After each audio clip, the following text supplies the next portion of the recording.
አሰላሙ አለይኩም ወራህመቱላሂ ወበረካቱ። ድና የተከበራችሁ የቤተሰቡ እንዴት ናችሁ? ሰላም ናችሁ ወይ? እኔ ያለሁ አልሐምዱሊላህ። እንግዲህ ያን ቤት ደግሜ ይዤ መጥቻለሁ። እሱ ምንድነው ሊሸጥ ቁልፉን ፍችልንና እኔ ውስጡን አሉ። እኔም ውስጡን አላየሁትም ነበረ። እንደነገርኳችሁ ቁልፍ ነበር። አሁን እኔም ውስጡን ያለውን ሁኔታ ስንት ክፍል ነው የሚባለውን ሁሉንም አየሁት። ያው ክፍሉም ማሻአላ ብያለሁ። ይሄ እንደምታዩት ሻወር ቦታ ነው። ይሄ የሻወር ነው ማለት ነው። ክፍሉ ያው 4 ነው፣ ሻወሩ ጋር 5 ማለት ነው። ልክ እንደኔ ቤት ነው። ውስጡን በፊት ስላላየሁት ይሄን ያህል ነው አላልኳችሁም ነበር። ብዙዎቹ በይሙ እስቲ ውስጡን አሳይን ብላችኋል። ደግሞ ገዥም መጥቶ ገዦቹ እንግዲህ አይተውታል። ምን እንደሚወስኑ ባላውቅም ጥሩ ነው ብለዋል። እንግዲህ ምን ወስነው እንደሚደውልሻል ብለውኛል እና አይተውታል ገዦቹ ማለት ነው። በጣም ይሄ የእቃ ቦታ ነው።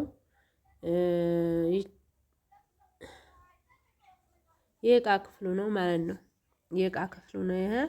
ያው ብዙ እንደ የተካበደ ትልቅ ነው የሚባል አይደለም። የእቃ ክፍሉ እንደኔ ኩሽን እንደኔ እቃ ቤት እንዲያያችሁ ጠቢብ ነው ማለት ነው። እንግዲህ ላይ እውነቱን ስለሆነ የእቃ ቤቱ ጠቢብ ነው። ያው ክፍልና ክፍሉ ማሻአላ ነው፣ ቆንጆ ነው። ያው የእቃ ቤቱ እንደኔ ትንሽ ጠበብ ይላል እንጂ ክፍልና ክፍሉም አሪፍ ነው። ራሱ የቤቱ ዝምነት በጣም አሪፍ ውስጡ ግርፍ ነው። ዝንጥ አርጎ ተገርፏልና በጣም አሪፍ ነው ብዬ ነው የማምነው፣ እንደኔ ማለት ነው። ማሻአላ ብያለሁኝ። ያው ውስጡን በፊት ስላላየሁት ነው። ዳሩን ብቻ ነበር የላኩላችሁ ቁልፍ ስለሌለ ማለት ነው። እና ይሄ ደግሞ ሳላው ነው። ያው አሪፍ ነው ብዬ አምናለሁኝ። እንደኔ አሪፍ ነው። ይሄ ክፍሉ ነው እና እውነት ለመናገር ይሄ 1.1 ሚሊዮን በጣም ቀላል ነው ብዬ ነው የማስበው። ለምን በሉም በአሁኑ ሰዓት ሁሉም ነገር አንዴ ለሰራተኛ እንኳን የሚከፈለው እንኳን ራሱ ወጪ ወይት ነው። ኃይላ ያሸዋለ ድንጋለ ምን አለ። ይሄ ግርፍ ውስጡም ሊሾኑም ውስጡንም ዳሩንም ግርፍ ተገርፏል። እንኳን ሰርቪሱ ራሱ ውሃ ልክ ታስሮ ውስጡም መሬቱ ሊሾኗል ማለት ነው። እና እንግዲህ ይህን ይመስላል ውስጡም እላቸዋለሁ። ያው የግዥ ቤት የሚገዛውና የሚሰራው ልዩነት ይኖረዋል። እሱ ምንድነው? ያው ቤት የሚገዛው እለት በእለት ነው ገንዘቡ የሚከፈለው። ቤት የሚሰራው ደግሞ የ2 ወር የ3 ወር የ4 ወር እያረጋችሁ። አሁን እኔ ቤቴን ስሰራ እንደዛ አድርጌ ነው ያሰራው። መሰለን ባንዲ አይደለም 2 ወር 3 ወር እየሰራው ባገኘው ሰዓት እየላኩ ነው ያሰራሁት ማለት ነው።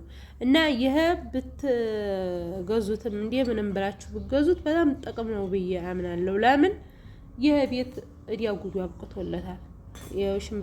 ሽምብራ እንትን አድርጋችሁ ቀለም ቀበታችሁ ወይንም አሁን ይሄን ውስጡ አንድ ግርፍ ተገርፏል።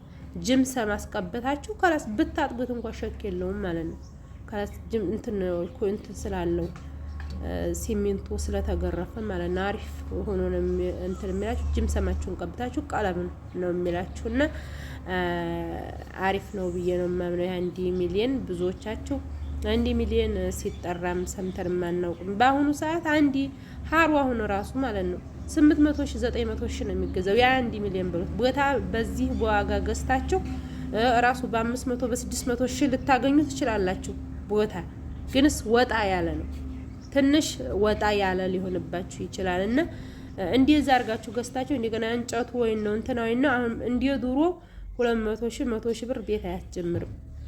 በፊት ሆዲሱም ሐዋላውም እንትን ቢሆንም ውድም ቢሆንብንም በ50 ሺህ በ100 ሺህ ነበረ ቤታችንን እየላክን ስናሰራ ነበረው ማለት ነው። አሁን ይሄ ብር መጥቶ ምንም የሚሰራው እንኳን ቤት አይደል የሚሰራው ስለሌለው እንግዲህ ይሄን ይመስላል። እንግዲህ የላክሽውም ወንድምሽ ዘልቋል። በእንትን ሀጅጃ መጀመሪያው ላይ ዘልቋል። ታውቂው ይሆናል እንግዲህ ቤቶችሽ ምን እንደመከሩ አላውቅም። ውስጡን እንደምታዩ ነው። ሁሉንም ያለውን ነገር አሳየሁሽ። ልክ ቢዘብጥ እንደኔው ቤት ነው ማለት ነው። እንደኔው ቤት ነው። ይህች መስኮቷ የምታዋት የዛ የሳራው እንትን ነው። እንግዲህ ወደ ቤት የተመለስኩኝ በጣም ጠራራን ነበረውን ለመናገር ያው እሳቸውም ወዲያ ገጠር ተነስተው ስለመጡ ሂጅ አሳየኋቸው። ትንሽ የኔ ቤት ጋር ይራራቃል ማለት ነው፣ ሩቅ ነው የኔ ቤት ጋር። እኔ ወዲህ ሀታይ ጎርጓዴው ነኝና ደግሞ ይሄ ወደዛ ማዲ ወደ ሬቡ መልስ ነውና ያው ታውቁታላችሁ ብዬ ገምታለሁ። እንግዲህ ይሄ በትምህርት ቤቱ መቃኛ እየተቃናሁ ነው። ይህም የመኪና መንገድ ሆኖ ወጥቷል። ትምህርት ቤቱ እየደረስኩ ነው። ወደ ቤት መጥቻለሁ እና ያው ብገዙት አሪፍ ነው ብዬ ነው የማምነው። በአሁኑ ሰዓት 1 ሚሊዮን ቦታ ብቻ እየተገዛ ነው። እንኳን ቤት አይደለም ውዶችዬ፣ ከኛ ሀገር ጥሩ ዋጋ ጥሩ ገበያ ቤት የሚሆን ቦታ የሚሆን ርካሽ ነው። ድሬሮ እቃ ሀሮ ራሱ በዚህ ዋጋ ቤት አይገኝም ማለት ነው። ሀሮ ራሱ በዚህ ዋጋ ቤት አታገኙም ማለት ነው።